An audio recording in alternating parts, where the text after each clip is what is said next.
என்னன்னா இந்த மாதிரி வக்கீல் வசதி வந்து எனக்கு வீடியோ கான்ஃபரன்ஸ் எதுவும் அப்பியர் ஆகிறதுக்காக இது வந்து இன்னைக்கு அவ்வளோதானே. இன்னைக்கு காலையில் வந்து வீடியோ கான்ஃபரன்ஸ் அப்பியர் ஆகிட்டாங்க, 2 பேருமே அப்பியர் ஆகிட்டாங்க, அலுவலகத்துலேருந்தே அப்பியர் ஆகிட்டாங்க, ஆஃபீஸ்லேருந்து சுப்ரீம் கோர்ட்டு இதில் வந்து வீடியோ கான்ஃபரன்ஸ் அப்பியர் ஆகிட்டாங்க. நம்ம ஆஃபீஸில் வச்சு அப்பியர் காமிச்சாச்சு. அங்கே பசுதிபாளையத்தில் நம்ம ஆஃபீஸ் இருக்குது, அங்கே வச்சு அப்பியரன்ஸ் காமிச்சாச்சு. இன்னைக்கு அட்வொகேட் ஆஃபீஸில் வச்சு காமிச்சாச்சு. அப்பியரன்ஸ் காமிக்க வேண்டியது இருந்துச்சு, அதனால காமிச்சாச்சு. இது வந்து சுப்ரீம் கோர்ட்டில் வந்து ரங்கோலின்னு சொல்லிட்டு ஒரு அட்வொகேட் இருக்காரு, அவரோட இன்டிமேஷன் மூலிமா இது வந்து இப்போ இன்னைக்கு நடந்திருக்கு. அது வந்து ஒரு உதவி கேட்டு வந்தது, வக்கீல் வசதி வந்து உதவி வந்து கேட்டு இன்னைக்கு நாடி வந்திருக்காங்க. யாரு அது யாருமே ஒரு பணத்தாசையில் யார் சொல்லியோ போட்டிருக்காங்க. சரிங்களா,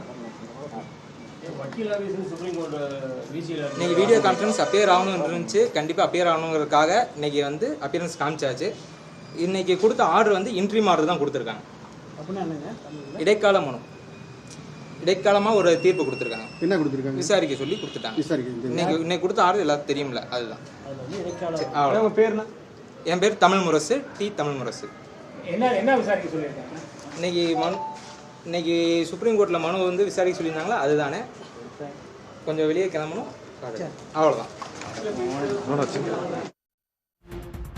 சிபிஐ விசாரணை கோரி முறைகேடாக மனு தாக்கல் செய்த விவகாரத்தில் பாதிக்கப்பட்ட ஷர்மிளாவின் வழக்கறிஞர் அளித்த பேட்டியை நாம் பார்த்தோம்.